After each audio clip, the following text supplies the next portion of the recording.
Welcome to Ring in the Week. This week we're talking about a very important issue, which is medical marijuana and how it benefits people. And we're talking with Mrs. Curtis, who is joining us via Skype. And thank you for your time. Let's start the conversation. Okay, good morning. So I am using medical marijuana because I have had psoriatic arthritis since I was a child. And psoriatic arthritis, if you don't know, is an inflammatory disease that affects your joints and sometimes your skin and sometimes your other organs. And I was fairly well controlled with that with traditional medicine for a lot of years, but then over the last 10 years or so, it stopped being so effective for me because I started having a lot of damage in my back. So sorry. Anyway, I was really struggling and had to stop working as a result of the pain that I was having in my back. And then around that same period, I moved to Connecticut and got a new rheumatologist who mentioned to me that she was seeing in patients that they were getting the best pain relief, not from the usual medications that they had been giving patients for years, but from medical marijuana. And so she suggested that I try it, which I did, and within a few weeks I was getting great relief from it. My lab work was much improved. They were noticing that the levels of inflammation within my blood had dropped significantly, and I went from having so much pain in my back that I was having difficulty getting through the day, difficulty walking and getting around, to now I can walk most days an entire mile with my dog, and I'm back to doing pretty much all the same things that I did as in years past. I can do my gardening, I can clean the house, I can do various things that I really was having a lot of difficulty doing as a result of using the medical marijuana. So I've found that a lot of people don't know a lot about it, including some people in the medical community, and that the fact that it's legal in some states but not in others, and it's still illegal on a federal level, creates a number of challenges for people.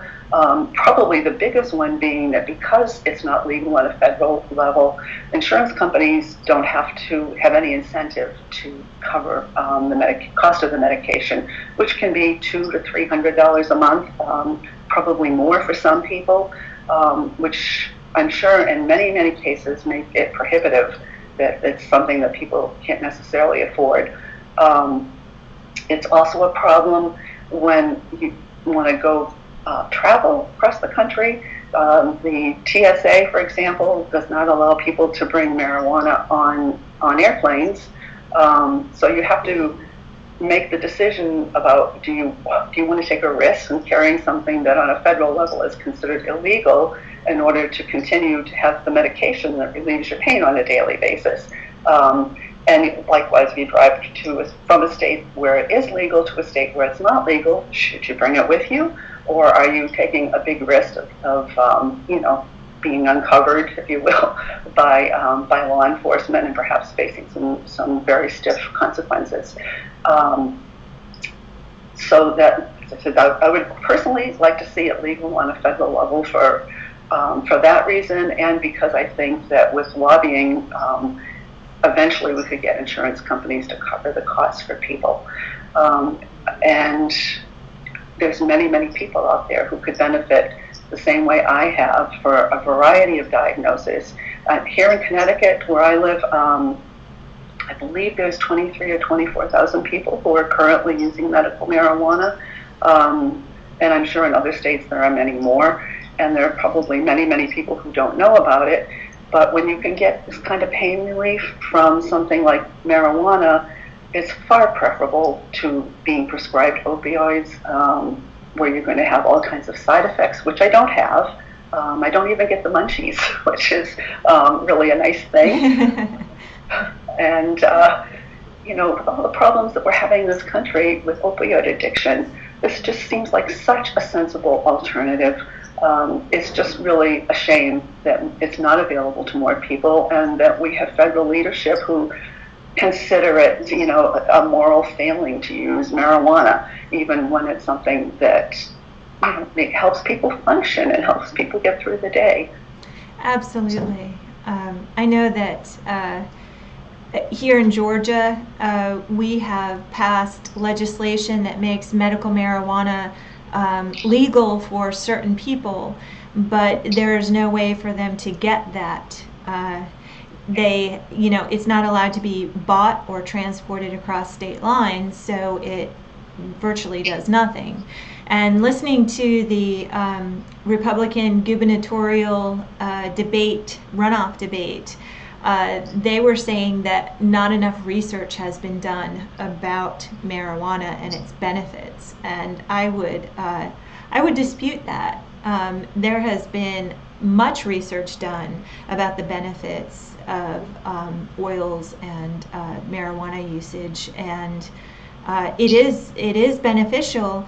And if you look at what the alternative is for chronic pain or for treating things like PTSD and veterans, this is a much milder alternative. It's a much more affordable alternative, and think of the revenue that could be created for states and for our government to serve society. So absolutely, yeah, it seems like a win-win situation, and you're proof of that. So tell me a little bit about availability to you. How accessible is it to you? There are several licensed dispensaries within the state, and I'm fortunate enough that the one I use is only about a 15-minute ride from here. And that I do believe it was about 2 years here in Connecticut before patients actually had access, from the time the legislation was passed on the state level to when all of the ducks were in order, if you will, and people were actually able to go into a dispensary and obtain the marijuana for themselves.